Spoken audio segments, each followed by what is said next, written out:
How are you feeling right now?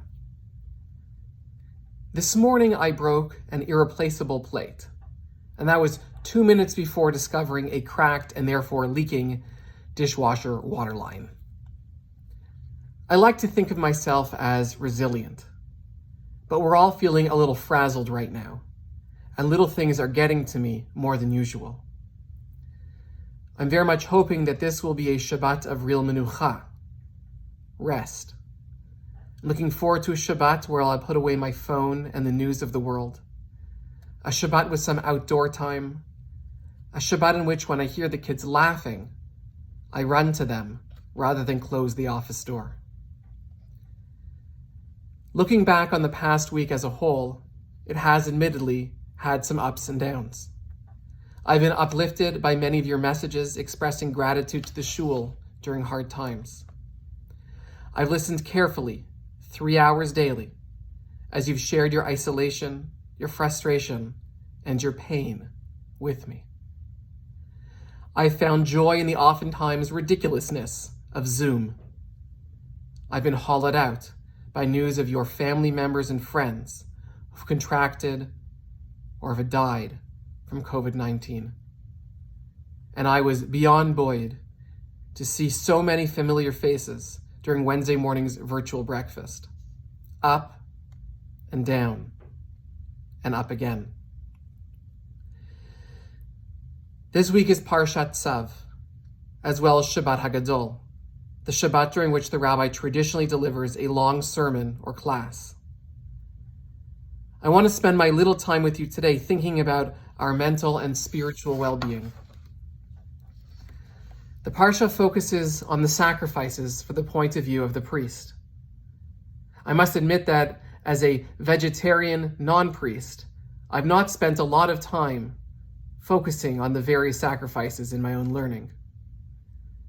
But there are a couple of verses that spoke to me this week in a new way. Feel free to pause and grab your Chumash, Vayikra, Leviticus chapter 7, verses 11 and 12. The explanation will take a couple of minutes, and I promise it'll be worth it in the end. Zot Torat Zevach HaShlamim, Asher Yakriv Lashem. This is the ritual of the sacrifice of well-being that one may offer to the Lord. The Torah introduces the reader to the Zevach HaShlamim, often translated as the sacrifice of well-being. This is a voluntary offering, one made, it seems, as an expression of happiness. It's a sacrifice planned by the Israelites for when they enter into the land of Israel. It's what Shaul offered when he began his kingship. Zevach clearly means sacrifice, but Shlamim is a little more complicated. Rashbam understands it as coming from lishalem, to make a payment. He sees the sacrifice as the fulfillment of a vow to God. Perhaps you swore an oath that if a family member recovers from an illness, that you would make an offering to God, or more recently maybe, give a donation to charity. The Zevach HaShlamim would be that offering, or that donation. Rashi, though, understands Shlamim differently. He sees it as coming from Shalom, peace. Remarkably, and without explanation, Rashi says that this type of sacrifice, quote, brings peace into the world. He also notes that this offering brings about harmony between priests and those who bring the offering, since both receive a portion of it to eat. So as a broad category, Zevach HaShlamim can be understood as a voluntary happiness offering, given either to fulfill a vow or as something that brings peace into the world. But I want to dig a little deeper. The Torah continues in the next verse to instruct regarding a subcategory of the Zevach HaShlamim. That is the Zevach HaTodah, the thanksgiving offering. Such a sacrifice requires additional foodstuffs to be included in the Zevach HaShlamim and must be consumed immediately. Moving us away from sacrifices to more modern times, the commentators point our way to the Talmud, which speaks about individuals who have to offer words of thanksgiving, the prayer equivalent of this Thanksgiving offering. They are seafarers, those who travel through deserts, someone who recovers from an illness, and someone let out of prison. These 4 individuals are required by law to offer words of thanks. They have encountered danger and survived. Significantly, this blessing must be made publicly. It is traditionally recited after receiving an aliyah to the Torah. I very much look forward to when we can come together once again as a community and recite this blessing. But that day, it appears, is still far off. Until then, we are all on our own journey across metaphorical seas and deserts, some already recovering from illness, and others likely soon to be infected, and please God, recover. We are all experiencing our own form of imprisonment. I hear you. The Adat Israel clergy hears you.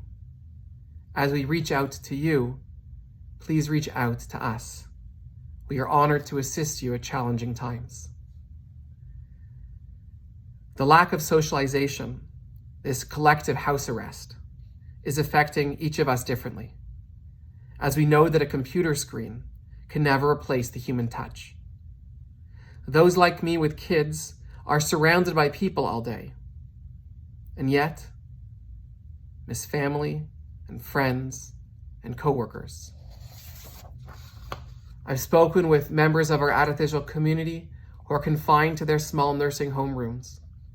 We have widows and widowers who only recently went from having a partner sharing a life in a bed to suddenly being cut off from all other people.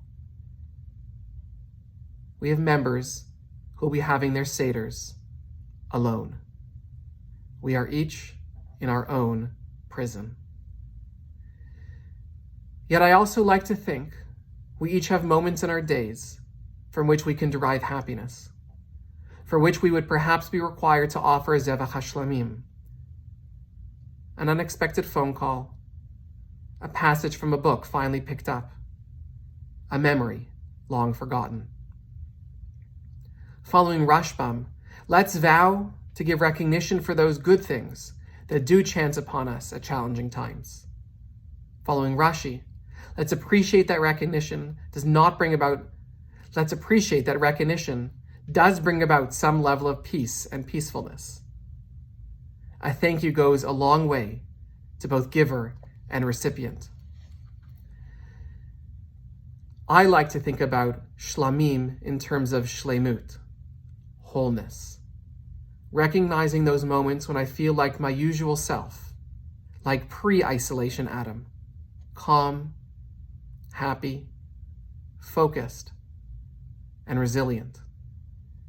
I must recognize those moments for what they are and be grateful for them. We can, I hope, all find reasons for a well-being offering. The Zevach Todah, the offering of thanksgiving, however, may have to wait until another time. We have yet to sail that sea, to cross that desert, to walk through that valley of the shadow of death. The illness rages on as we continue confined to our homes. I look forward to that day when we can all offer that thanksgiving, when we can bench Gomel together. Until then, I'm going to focus on the Zevach HaShlamim, focus on fulfilling my oath to recognize the good, focus on the peace that I can bring into the world, and focus on those things that bring me a sense of wholeness at a time when the world continues to break. Shabbat Shalom.